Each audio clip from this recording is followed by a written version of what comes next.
Good evening, or perhaps good night, dear friends. I'm Wade, your humble host and feline historian, beckoning you from the dim glow of my dusty study. If your day has been long, your mind wearied by endless tasks, you've come to the right sanctuary. Here, we embark on little journeys, tales of ordinary cats woven into extraordinary moments of human history. I'll share with you invented paws and whiskers stepping gently through recorded events, a fellow feline listening at the foot of pharaohs, a barn cat weathering the Black Plague, or perhaps the infamous, unsinkable feline we might all know. These stories are rooted in history but purely made up, crafted for your evening delight. So, make yourself comfortable. Pour a warm drink, settle in under a blanket of quiet night, or maybe take your feline companion cuddling around for the calming night. I promise you rich storytelling, curious adventures, and a hint of wonder to carry you softly into rest.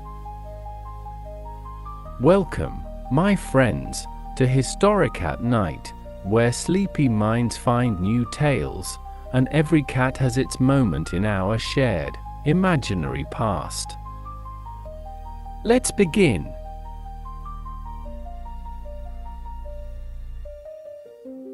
Chapter 1. Part 1. The First Cat Among Us. By the Creator's own command, humans were only forbidden one thing, the fruit from that tree, the one about good and evil. Honestly, I heard Eve thinking aloud in the hush before dawn, curiosity has a better flavor than pomegranates. She plucked the fruit, bit into its shimmering skin, and in that single taste the world changed. Before their eyes, knowledge blossomed and innocence withered. Poof, paradise lost its shine in a terrible heartbeat. I remember that moment clear as a bell. The sweet scent of the garden, jasmine and dew, turned sour, as if it resented betrayal. The birds stilled. The air thickened. All the creatures froze mid-step, wide-eyed deer, cooing doves, even the insects paused their tiny dances. Only I, your humble Eden's resident feline, registered annoyance. Yes, annoyance, because when God decreed exile, He didn't say all except this fine, docile cat. No, He meant every living thing, winged, hoofed, scaled, and, of course, us clawed aristocrats. I hadn't so much as nibbled the fruit. I never even licked its juice. Yet, as the cherubim flapped their glorious wings and a flaming sword shimmered at the garden gate, I felt my paws squelch in perfect grasp for the very last time. My whiskers twitched in protest. But who asked my opinion? Am I right? I'd only just mastered the art of lounging in dappled sunlight, of rolling gracefully under the breeze, and of receiving those obliging angelic head scratches, and if I was being generous, a belly rubs. All of it, gone in the span of a breath. I didn't shout, cats don't shout. Instead, I let out a low, dignified hiss that rattled the nearest rose bush. Eve paused, glanced at me, then carried on, wiping her tears on a fig leaf. Adam muttered something under his breath, probably about unjust edicts and cosmic bureaucracy. I observed them both with what passes for feline judgment, my tail flicking with editorial disdain. And yet, as the light of Eden faded behind us, something stirred beneath my annoyance, curiosity. If paradise could be lost in a single mistake, what awaited beyond? What new marvels, miseries, or mundane chores would fill the emptiness. It was a question no angel could answer, only a cat would dare to wonder. Our departure was no grand procession. There were no trumpets, no farewell speeches, just two bewildered humans and one disgruntled tabby trotting into uncharted territory. The ground outside Eden was coarser, rougher stone, harsher sunlight, a breeze that carried the tang of ash and sweat. I hopped down from the gate's threshold, landing on dust instead of dew. It felt wrong. Adam fluffed his fig leaf tunic and looked around as if expecting Eden's architects to reappear. Eve stumbled over a root and gasped, her voice cracking. I sauntered forward, head high, trying to ignore the sting of lost comfort. My paws sank into the earth, leaving delicate prints that would soon, like paradise itself, be forgotten. Eden had soft grass. This has grit. In Eden, the sun was gentle. This sun demands tribute. In Eden, the only pests were charming bees. Here, thorns snatch at my toes. I padded along, every sense alive. I sniffed unfamiliar flowers, watched distant vultures wheel overhead, and marveled at a sky without angelic banners. For a moment, I wondered if I could simply slip away, find a shady glen where no cherubim would notice. But I didn't. Instead, I chose to follow. Why? Because, beneath my well-earned ego, I recognized something in those two humans, a stubborn glimmer of possibility. They might bungle it again, unlikely would, but they wouldn't stop trying. I pressed close to Eve when she wept, offering the warmth of my fur. I nudged Adam's hand when he hesitated over a patch of hard soil. Neither of them spoke of my presence, they merely accepted it, almost as if, in that awkward moment of expulsion, they felt relieved to have company that judged them silently. And so, with fur dusted by exile, I made a quiet promise, both to myself and to the unpredictable creatures I now called companions. I will watch, I decided. I will wait. Not out of pity, and certainly not out of fear, but out of the deep conviction that, even in this broken landscape, life would surge forward in astonishing ways. And I intended to witness every one of those messy, glorious moments. Part 2. Paws in the dust. Days passed. The effortless harmony of Eden was but a memory, in its place came grit and sweat. Morning light no longer draped me in satin warmth but scorched my back with its blunt insistence. Pain crept in like an unwelcome guest, childbirth's frantic cries echoing through the hovel, Adam's blistered hands blistering again, Eve's sighs heavy as stones. Even the air tasted of compromise, sweet promise turned to acrid effort. Yet, beneath those ragged grunts and the sting of toil, I felt something remarkable, resilience. Humans, I observed, have this uncanny knack for adapting. When their fruit trees refused to sprout, they kicked dirt and planted seeds anyway. When the midday sun threatened to crack their skulls, they cobbled together ragged shade. When grief wrung their hearts, they wiped their tears with stubborn hope. They decide. They work. They bury loss in the ground and plant something new in its place, sometimes wheat, sometimes the fragile promise of tomorrow.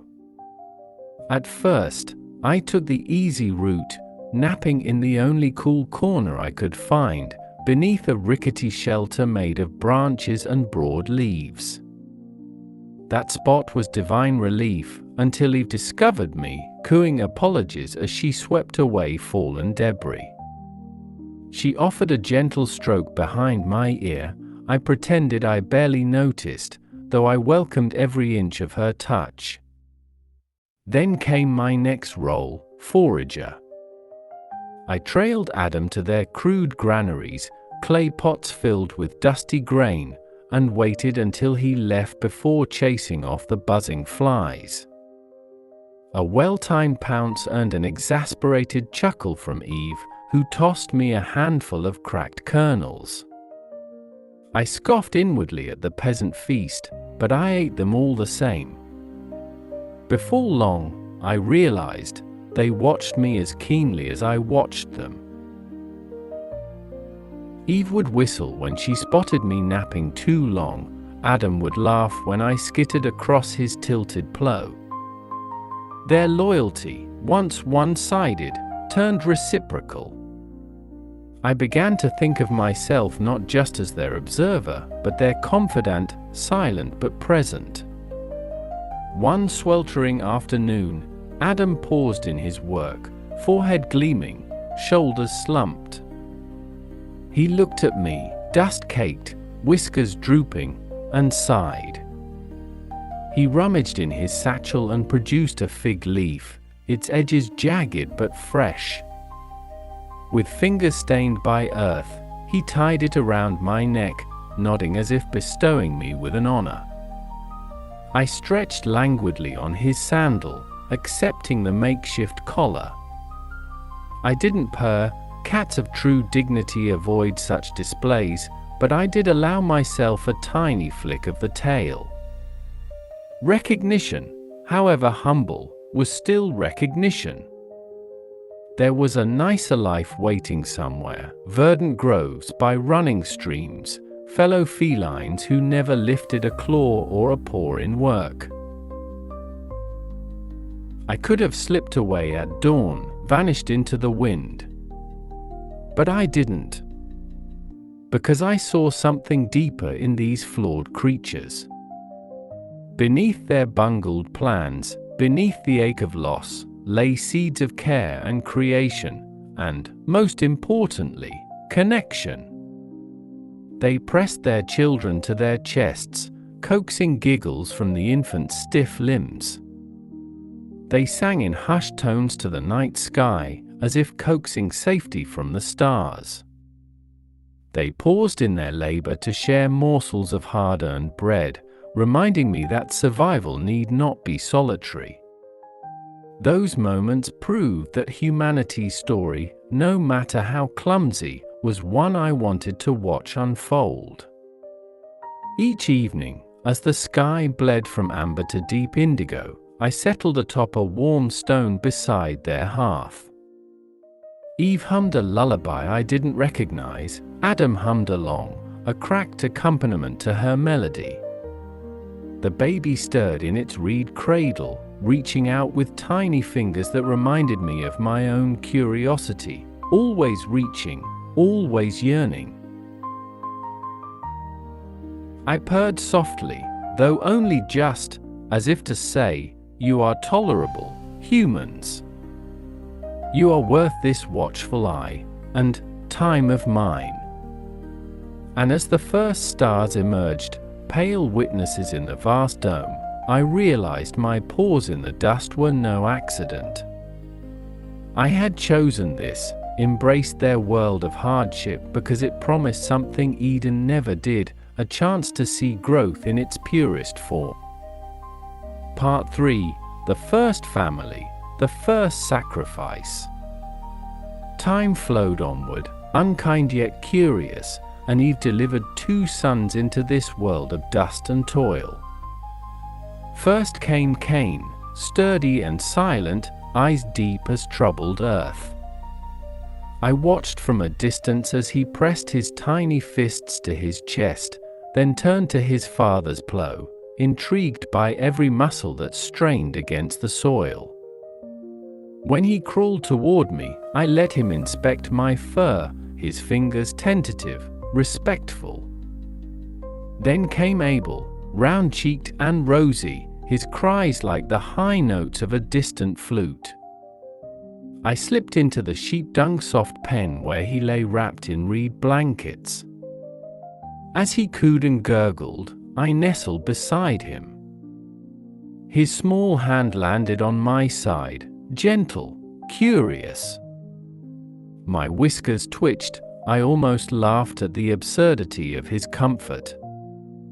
In those early days, I learned the delicate art of diplomacy between brothers. Cain's world was harsh, deep furrows in the soil, the crack of Adam's makeshift whip guiding the plow, dust choking any attempt at laughter. I observed him first, crouched at the edge of his field, testing the soil with a single paw. He stared, surprised, then knelt to examine my print. He rubbed my head once, briefly, before returning to his rows. That was his gift, acknowledgement without sentiment. Abel's world was soft, sheep's backs for wrestling, straw for bedding, Eve's lullabies drifting through the dusk. I let him nuzzle my ears, his gentle coos echoing like a lullaby of their own. He giggled, tiny fingers raking through my coat. I purred in response, the closest I come to applause. Then, slipping free of his grasp, I padded back toward Cain's field, knowing both worlds were mine to roam. One dawn, Adam and Eve set out baskets heaped high, plump grains, sweet figs, and lambs still trembling in the dew. Word traveled fast that the Creator expected offerings, tokens of gratitude, reminders of allegiance. I followed silently, intrigued by their solemn faces. Cain arranged his basket of grain at the altar's stone hearth. He stood back, rigid, like a soldier awaiting inspection. Beside him, Abel laid down his lamb, white as morning clouds, and stroked its neck before stepping away. Smoke curled up into the pale sky, a sacrifice carried beyond the world. I crouched at a safe distance, head tilted. An animal sacrifice? I thought.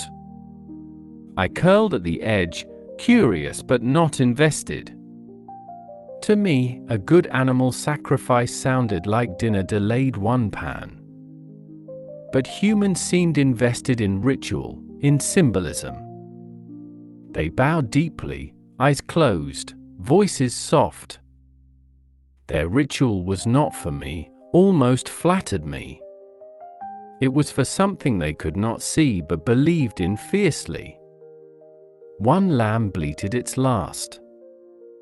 Grain sizzled on hot stone. The air smelled of char and hope. Abel's eyes glistened. Cain's remained unreadable. I blinked slowly. Ceremony completed, they rose and shed a look I could almost interpret, pride mingled with fear. From my vantage, perched on a broken pillar, this was more than performance.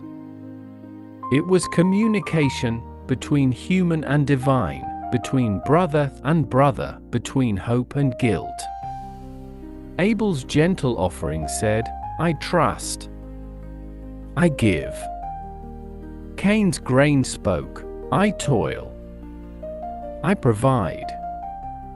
Both were valid, yet only one seemed to catch the Creator's favor. I tumbled down silently and wove through the remaining smoke, brushing against each basket. I sniffed Cain's grain, earthy, firm.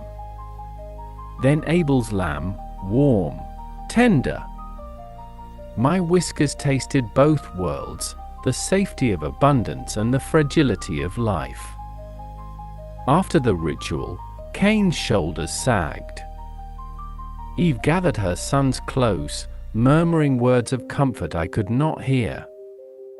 Adam placed hands on Cain's back, firm, encouraging, but Cain pulled away, eyes shadowed. Abel laughed at a passing butterfly, oblivious to his brother's turmoil.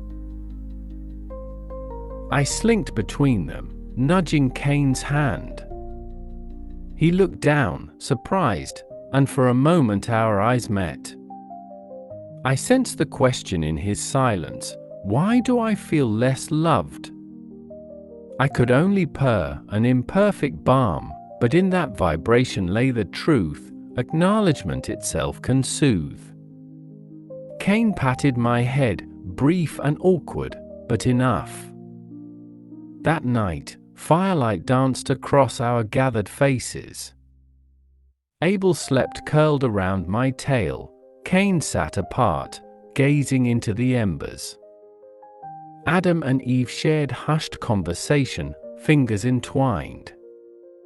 I crept to Cain's side, resting my head on his rough-worked knee.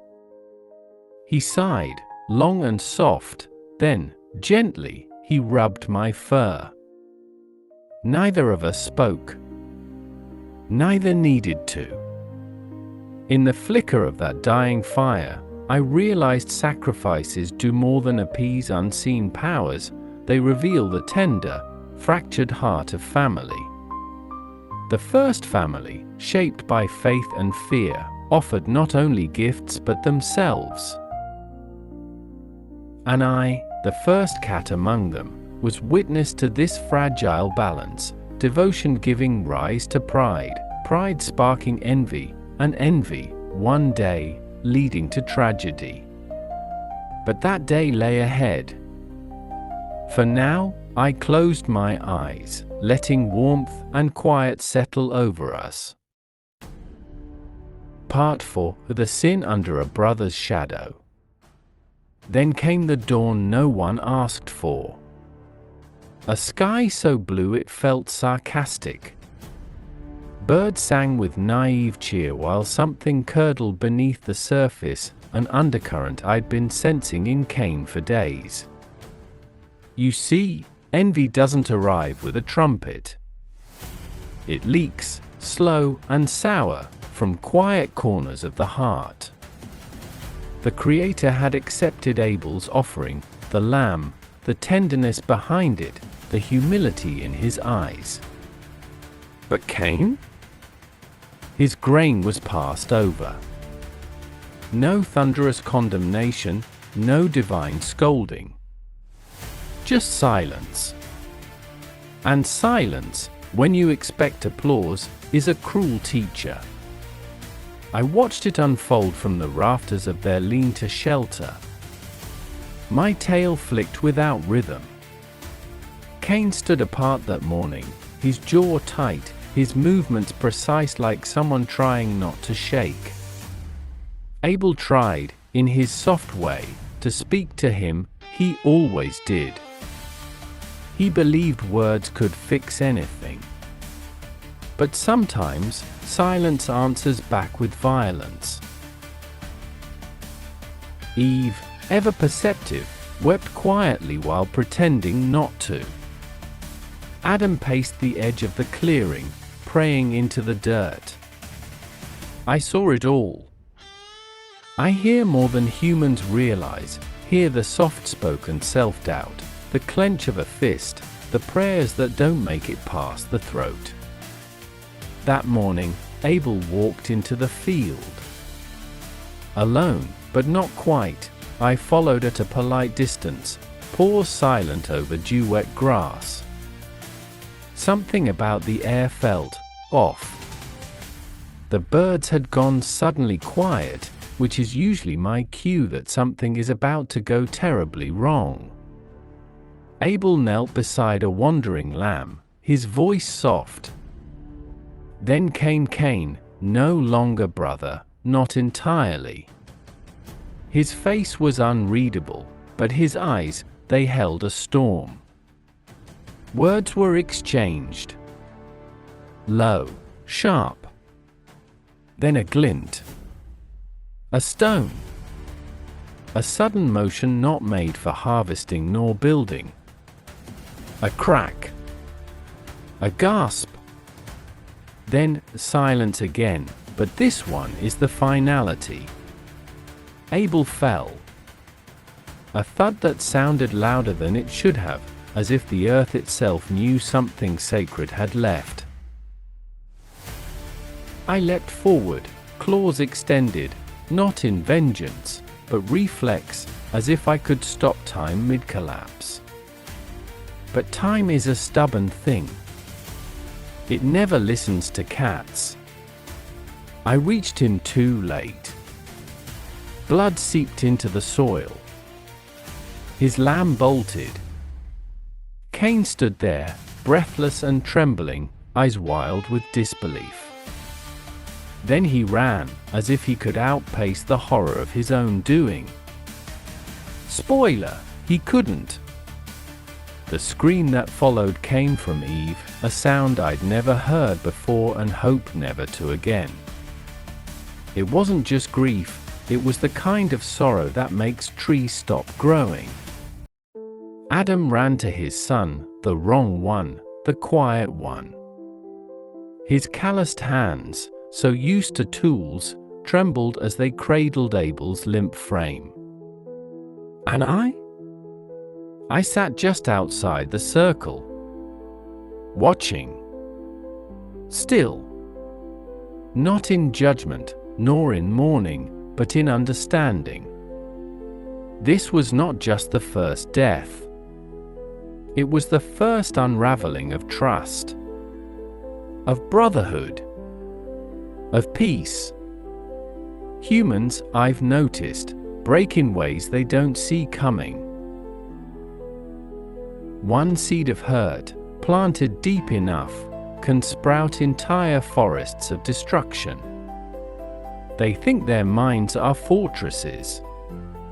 They're not. They're glass windows with curtains drawn. And in that clearing, beneath the silent sun, I became more than a companion. I became a witness. And witnesses, unlike the guilty, don't get to run. Part 5. Reflections from the Rift. Some might call it bleak. Some might say horror. I call it familiar.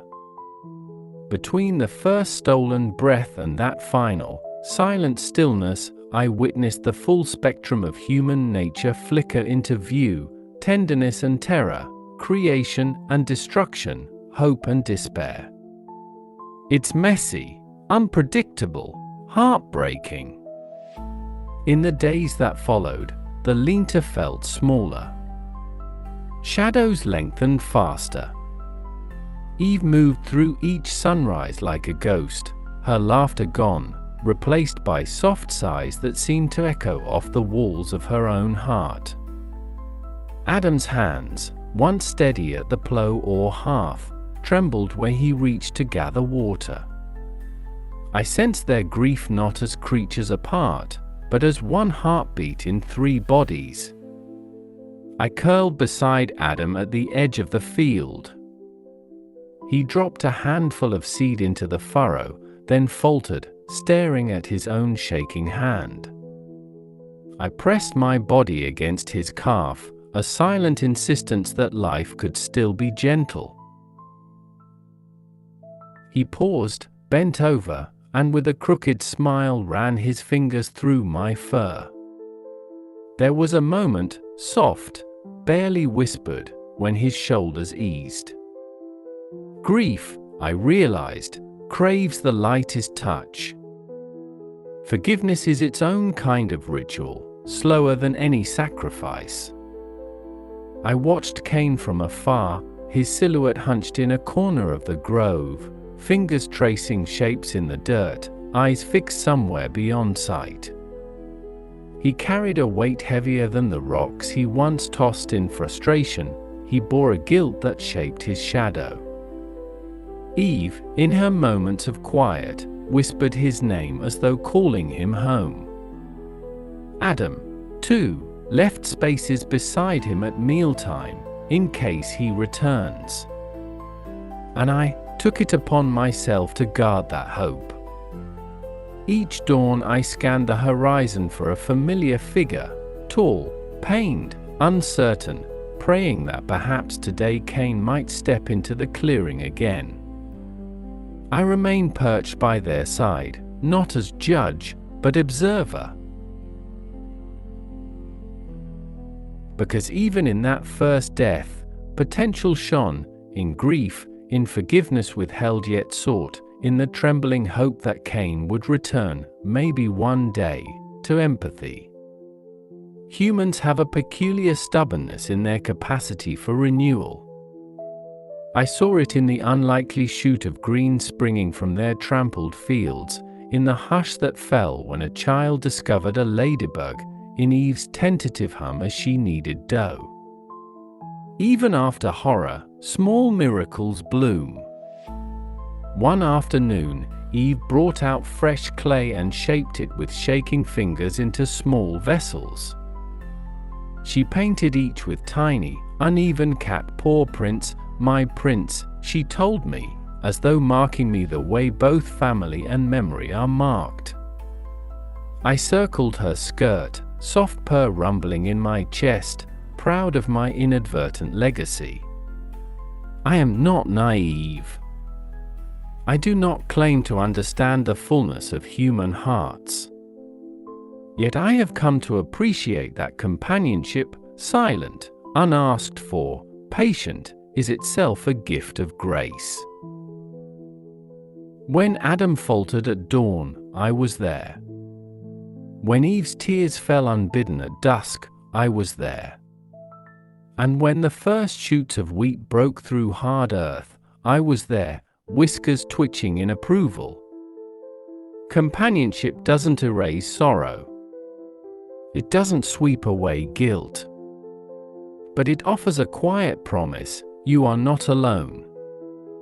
In that promise lies comfort. Tonight, as embers glow low and the wind rustles distant reeds, I sit by this fractured family, three souls bound by love, loss, and the fragile thread of hope. I do not know whether Cain will one day return, whether forgiveness will find him or he will sink into endless regret. What I do know is this: despite their capacity for darkness, humans also carry an ember of light too stubborn to die. And so I stay. My paws in the dust, my heart a silent drum. If you, weary listener, find yourself clutching your own grief or guilt, remember, life goes on in the small gestures: a hand on your companion's arm, a shared loaf broken in two, a cat curling quietly beside you. Perhaps that is the greatest story of all, that in a world capable of cruelty, creatures still choose to stay, to care, to hope. And through their imperfect persistence, the journey continues. As your late-night companion, allow me this assurance: history isn't merely a record. It's a witness. And through the eyes of the cat, well, slightly exasperated and eternally curious, we glimpse what humans too often ignore: that good and evil can live side by side, that betrayal and hope entwine, and that amid the sorrow, there's still reason to stay. For Adam and Eve, their grief didn't end their hope, it reshaped it.